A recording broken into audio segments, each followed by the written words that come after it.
Donc, dans chaque usine pharmaceutique, vous avez une échantillothéque. Comme on dit bibliothèque, vous avez une bibliothèque et vous avez une échantillothéque. Échantillothéque. Comme ça.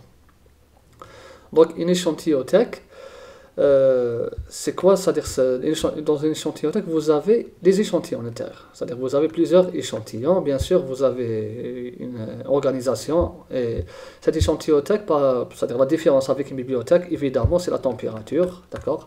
Une bibliothèque, une salle de lecture, par exemple, la température, elle est entre, on va dire, 20 à 25 degrés, par exemple.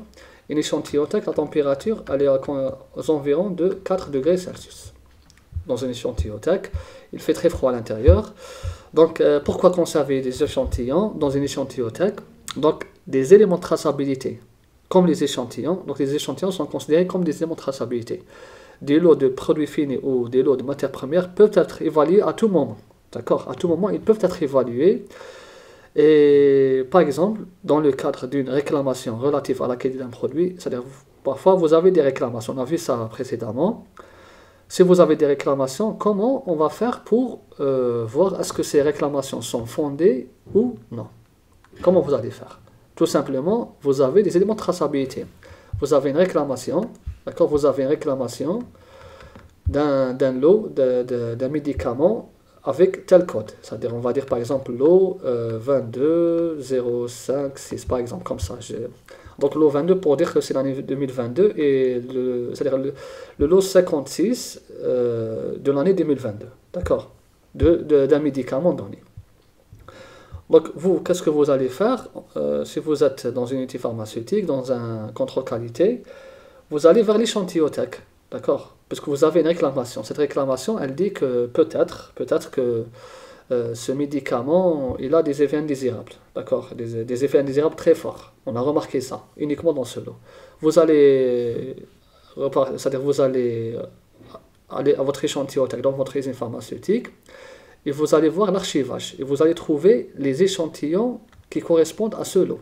Un échantillon qui correspond au lot 22056. Là, qu'est-ce que vous allez le retirer de l'échantillothéque et vous allez faire le contrôle qualité. D'accord? Vous allez faire son analyse complète, physico-chimique et microbio. Et vous allez, bien sûr, comparer avec les critères d'acceptation. Et vous allez voir si c'est bon ou bien si c'est pas bon. Mais s'il y a une réclamation et plusieurs types de réclamations, donc en principe, vous allez trouver que c'est pas bon. D'accord? Donc vous voyez l'importance de l'échantillothéque. Tout ce qu'on fabrique, on garde une traçabilité. C'est fondamental. Donc, des éléments de traçabilité, comme l'échantillon du produit fini, peuvent être évalués à tout moment.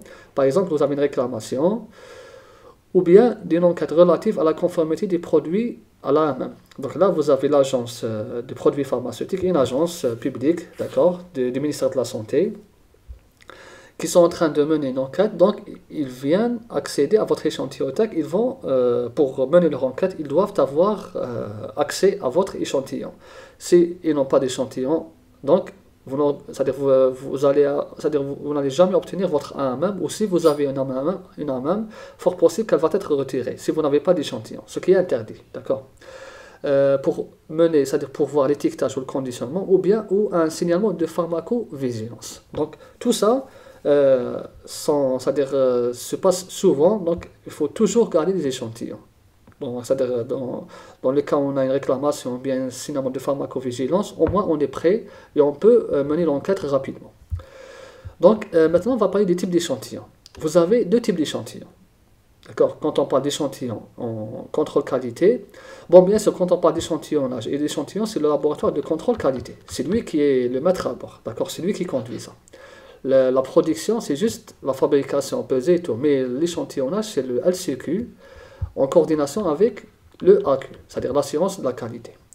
Donc, les échantillons sont divisés en échantillons de référence et échantillons modèles. Vous avez deux types d'échantillons. Vous allez voir la différence entre les deux.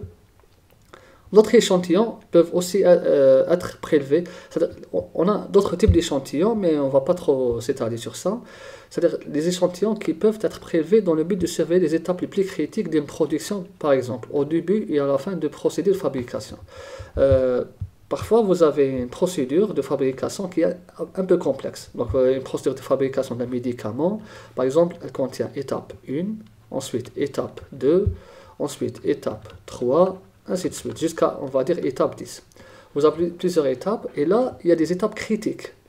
Parfois, on doit vérifier la variation des pH des produits, parfois la température, parfois l'homogénéisation, c'est-à-dire plein de paramètres de galénique, d'accord? Donc là, vraiment, il faut prélever des produits intermédiaires, qu'on appelle des produits intermédiaires. Les produits intermédiaires. Donc il faut les prélever, c'est des PI, il faut les prélever pour les garder parce que parfois, c'est-à-dire le produit fini, il est non conforme. Et on ne comprend pas pourquoi. Mais si vous avez des produits intermédiaires, vous allez comprendre pourquoi. Parce que peut-être, il y a eu des variations de pH, de température, d'homogénéité durant ces étapes qui sont critiques. Vous comprenez? Donc voilà l'autre type d'échantillon. Mais ça, c'est juste en plus. Mais ce qui nous intéresse le plus, c'est la référence et le modèle. On commence par l'échantillon de référence.